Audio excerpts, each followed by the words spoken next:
Alas, Donoloyo, Wonogiri. Hutan belantara dengan nama Donoloyo tersebut konon dulunya merupakan pemasok kayu jati untuk kerajaan Majapahit, pimpinan Raja Airlanggan. Nama Donoloyo sendiri berasal dari seorang tokoh desa tersebut, sekaligus laskar kerajaan Majapahit, Ki Ageng Donoloyo.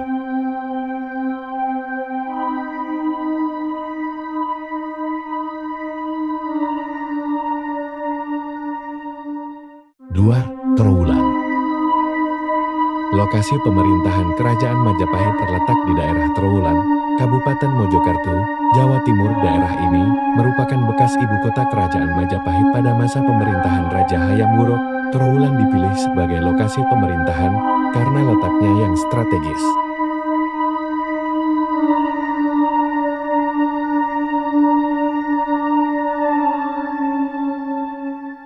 Tiga, Candi Penataran.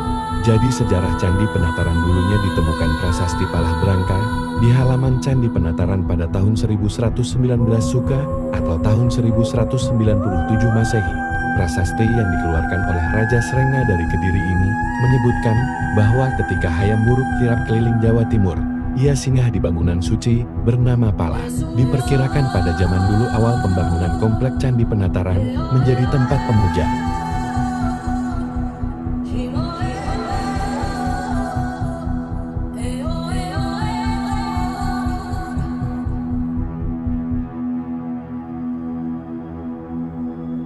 Selanjutnya, Candi Jabung. Jadi Candi Jabung ini ditemukan di Desa Jebung Cande, Kaitan, Probolinggo, Jawa Timur.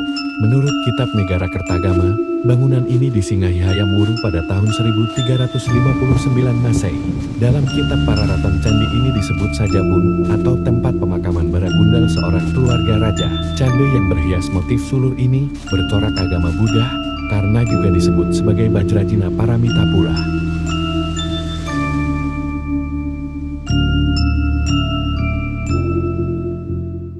Selanjutnya, Prasasti Waringin Pitu.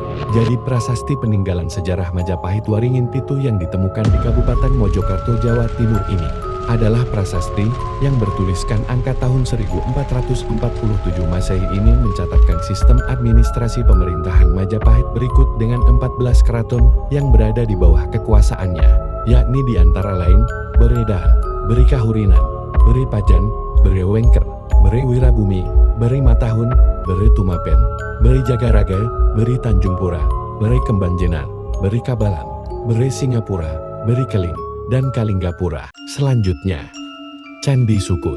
Candi Sukuh terletak di Karanganyar. Candi Sukuh berdiri pada zaman kerajaan Majapahit di abad ke-15 Masehi. Waktu itu masih dipimpin oleh Ratu Suwita. Candi Sukuh adalah candi terakhir bercorak Hindu yang ditinggalkan kerajaan Majapahit. Candi ini juga memiliki bentuk trapesium. Tahun 1995, Indonesia mengajukan candi ini sebagai warisan dunia ke UNESCO. Selanjutnya, Kitab Kunjarakarna. Kitab Kunjarakarna adalah salah satu kitab yang ditulis dalam bentuk gambar. Kitab ini ditulis pada masa kerajaan Kediri yang diperintah oleh Dharmawangsa. Seperti kitab kuno Jawa lainnya di masa itu, Kunjarakarna ini berangkat dari kisah pewayangan. Menurut kisah sang penjaga tentang perjalanan raksasa Kunjarakarna yang ingin merubah dirinya menjadi manusia. Selanjutnya, Prasasti Canggu. Prasasti Canggu ini terdiri dari 5 keping tembaga, namun saat ini hanya tersisa 1. Dulu peradaban Majapahit, karya Prasasti Ramadhan. Dituliskan bawah tanggal pembuatan Prasasti Canggu pada tahun 1358 Masehi. Pada abad ke-14, Canggu adalah pelabuhan dan pasar yang ramai.